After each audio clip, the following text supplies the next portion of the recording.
অনেক তো দেখলেন ফানি ব্লগ। আজ দেখাবো একটি শিক্ষণীয় ভিডিও।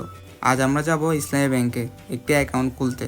আর আপনারাও কীভাবে অ্যাকাউন্ট খুলবেন এবং কী কী কাগজপত্র লাগবে জানতে সম্পূর্ণ ভিডিওটি দেখুন। তো কী অবস্থা সবার, আমি রাকিব, আপনাদের সবাইকে স্বাগতম দাপুনদার নতুন একটি ভিডিওতে। তো প্রথমে আমি রেডি হয়ে বাসা থেকে সব কাগজপত্র নিয়ে বের হয়ে যাই আমাদের ইসলামী ব্যাংক শাখার দিকে। কিন্তু যেই দেখি ব্যাংক হচ্ছে অপোজিটে, অর্থাৎ আমি বিল্ডিংয়ের উল্টা পাশে চলে আসছি। তো আর কি করার, এই গরমের মধ্যে পুরোটা রাস্তা ঘুরে আবার যেতে হয়। কিন্তু ঘুরে গিয়ে দেখি ব্যাংক বন্ধ। আজকে নাকি কি সরকারি বন্ধ ছিল, আর আমি সেটা জানি না। আমি কোনো কাজে যাব আর সেখানে আমার উপর ঠাড়া পড়বে না, এমন হতেই পারে না।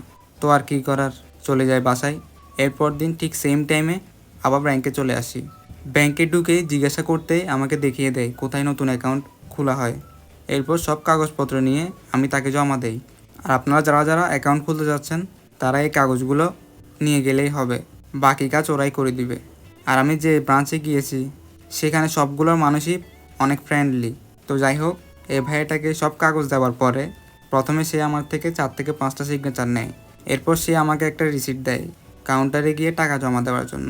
আপনারা যারা নতুন অ্যাকাউন্ট খুলতে চাচ্ছেন আসার সময় 500 টাকা নিয়ে আসবেন, কারণ নতুন অ্যাকাউন্ট খুললে সেখানে 500 টাকা জমা রাখতে হয়।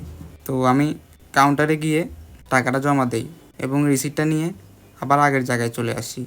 এরপর উনি আমার মোবাইলটা নিয়ে তাদের অনলাইন অ্যাপ ইনস্টল করে অ্যাকাউন্ট খুলে দেয় এবং আমাকে একটা স্ট্যান্ডার্ড কার্ড দিয়ে দেয়, যা আমরা ডেবিট কার্ড নামে চিনি।